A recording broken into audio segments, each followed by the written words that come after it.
Psalms 40 verse 2, listen to this very carefully. और देखिए यहाँ पे परमेश्वर का दास क्या He कहता है। lifted me up from the slimy pit of the mud and mire and set my feet on the rock. He gave me a firm place. और वचन में परमेश्वर का सेवक कहता है कि उसने मुझे सत्यानाश के गड्ढे और दलदल की कींच में से उबारा और मुझको चट्टान पर खड़ा करके मेरे पैरों को दृढ़ किया। Come on, lift your hand and say, Lord, I thank you. You picked me up from the mighty clay. और परमेश्वर को धन्यवाद दे कि परमेश्वर तूने मुझे उस दलदल से, उस गड्ढे से निकाला परमेश्वर। And this is prophetic word. 2025 is the rock to stay. और ये भविष्यवाणी शब्द है कि 2025 जो है वो चट्टान पे बने रहने का समय है। He gave me a firm place to stand up. Hallelujah. प्रभु तू मुझे एक मजबूत स्थान दे रहा It's है। not a mighty clay. और वो प्रभु धंसने वाला दलदल की It's जगह not a नहीं, sand. और वो कोई रेत नहीं है। 2025, I'm telling you prophetically, He's giving you as a rock for us to stand firm. और 2025 में परमेश्वर हमें वो स्थिर चट्टान दे रहा है जिस पर हम खड़े रह सकते हैं मजबूती से। So you need and I need, और आपको और मुझे जिस चीज की जरूरत in है, these last few hours of reflecting 2024 God's faithfulness. और परमेश्वर की जो विश्वास योग्यता है 2024 में हमारे ऊपर बनी रही, उसके ऊपर हम नजर डालेंगे। If you reflect on God's faithfulness, अगर आप परमेश्वर की विश्वास योग्यता पर नजर डालेंगे, you will have a refreshing birthing of the renewal spirit of expectation from God. तब परमेश्वर से उम्मीद रखने की एक नई आत्मा का आपके अंदर जन्म होता है। Come on, lift your hand and say, Lord, thank you. और हाथ उठा के कहो प्रभु धन्यवाद। I thank you for your faithfulness. धन्यवाद आपकी विश्वास योग्यता के I'm लिए। reflecting on His faithfulness. प्रभु आपकी विश्वास योग्यता पर मैं नजर लगाता You have हूँ। blessed me more than I deserve. You have blessed me more than I've asked. You have blessed me more than ever I prayed, fasted. The more than I gave my offering, you have blessed me more than ever. Come on, lift your Prabhu hand. मेरी योग्यता से बढ़ करके तूने आशीषित किया, मेरे मांगने से ज्यादा मुझे मिला प्रभु। मेरे उपवास, मेरी प्रार्थनाओं से कहीं अधिक मैंने तुझसे पाया। God has blessed us more than we deserve. क्योंकि हमारी योग्यता से बढ़ करके परमेश्वर ने हमें आशीषित किया है। So what we should do? हमें क्या करने की जरूरत है? Forgetting your past, अपने बीते हुए दिनों को भूलना है आपको। you have to forge ahead. आपको आगे की ओर बढ़ना है। How many are willing to forget the past? और कितने लोग अपने बीते हुए कल को भूलने के लिए Come तैयार on, do हैं? some action here. Forgetting the past. अपने बीते हुए कल को आपको भुला देना अरे है। करो ना बाबा. Googly, hello.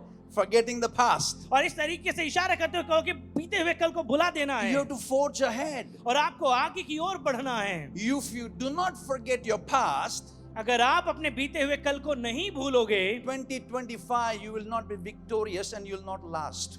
तो 2025 में आप विजयशाली ना रहोगे और आप अंत तक बने ना रह पाओगे फिर। Forgetting the past, say loudly, forgetting the और past. कहो कि बीते हुए कल को भूलना। How many of you know past doesn't go? और कितनों को पता है बीता हुआ कल यूं ही नहीं चला जाता। You have to throw it out. आपको उसे निकालना पड़ता है। You got to kick it out. आपको उसे लात मार के निकालना You पड़ता got है। to break those strongholds of the mind. और मनों के अंदर जो मजबूत गढ़ बना है उसे तोड़ना है Your आपको। past failures are your toxin that will eat you your joy in the present future. और आपके जो बीते हुए कल की जो हार हैं वो ऐसे दूषित जहर के समान हैं जो आपके भविष्य को भी प्रदूषित करते हैं। Come on, say to yourself, God, I demolish those failures, those toxins.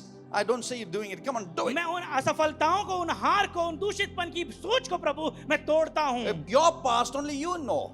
आपका बीता हुआ कल केवल आपको पता है। Listen to this. इसे सुने आप। Your toxins only you know. और आपके अंदर क्या प्रदूषित बातें हैं केवल आप जानते हैं। You can't see what the toxin in my mind. और मेरे मन में क्या दूषित बातें हैं वो आप नहीं जान If सकते। you want to see victory, यदि आपको विजय देखना है you got to demolish this past. तो बीते हुए कल की उन बातों को तोड़ना है आपको। Come on, lift your hand and say, Lord, I break this past.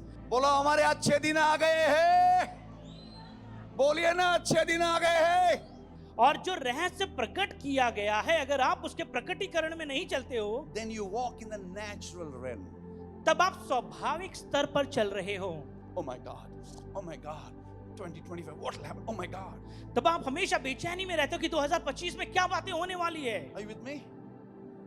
Listen to the breaking news, you'll be broken. जब भी आप किसी ताजा खबर को सुनोगे आप अपने आप में टूटेपन में रहोगे। Listen carefully. ध्यान से सुने। If you do not walk in revelation, अगर आप प्रकटीकरण में अगर नहीं चलते you will not walk in transformation. तब आप परिवर्तन में नहीं चलते हो। Sinner becomes a saint, saint becomes a son, son walks like a king. कि कैसे एक पापी जो है वो एक संत बनता है, संत की दशा से वो पुत्र बनता है और पुत्र की दशा से वो एक राजा की तरह चलता है। Not just a church member, केवल एक कलीसिया का सदस्य बनकर not नहीं just a रहता, believer. सिर्फ एक विश्वासी के तौर पर नहीं A रहता। sinner, natural sinner, becomes a saint, becomes a son, and he walks like a king. और एक स्वाभाविक पापी व्यक्ति वो एक संत के रूप में ढलता है, संत से एक पुत्र बनता है और पुत्र से परमेश्वर के राज्य का राजा के तौर पर चलता God is है। expecting you to walk like a king, talk like a king, live like a king. Come on, somebody say परमेश्वर amen. आपसे अपेक्षा करता है कि Hallelujah. आप राजा की तरह बोलो, राजा की तरीके चलो और आपका स्वभाव राजा की जैसा God हो। wants you to walk in royalty. परमेश्वर चाहता है कि आप राजकीयता में God wants you to चलो। walk in authority. परमेश्वर चाहता है कि आप अधिकार में God चलो। wants you to walk in His majesty. परमेश्वर चाहता है कि आप उसके Come on, man. प्रभुता में Somebody चलो। give glory to Jesus. कोई यीशु को महिमा दे। God has not called you for captivity. परमेश्वर ने आपको गुलामी या बंधुआई के लिए नहीं God has बुलाया। not called you to poverty. परमेश्वर ने आपको गरीबी में जीवन बिताने के God लिए has नहीं called you बुलाया। to prosperity. परमेश्वर ने फलवंतता में चलने के लिए Your बुलाया है। spirit will prosper. और आपकी आत्मा जब उन्नति Your करती mind है, will prosper. आपका जो सोच उन्नति Your करता है, health will prosper. आपकी सेहत उन्नति करेगी Anything you do will prosper. और आप जिस किसी काम को करोगे वो उन्नति Whatever you करेगा। touch will prosper. जो कुछ भी आप छुओगे वो उन्नति करेगा। Even if there's barrenness in that land, just because you're going, Holy Spirit will come and life will come.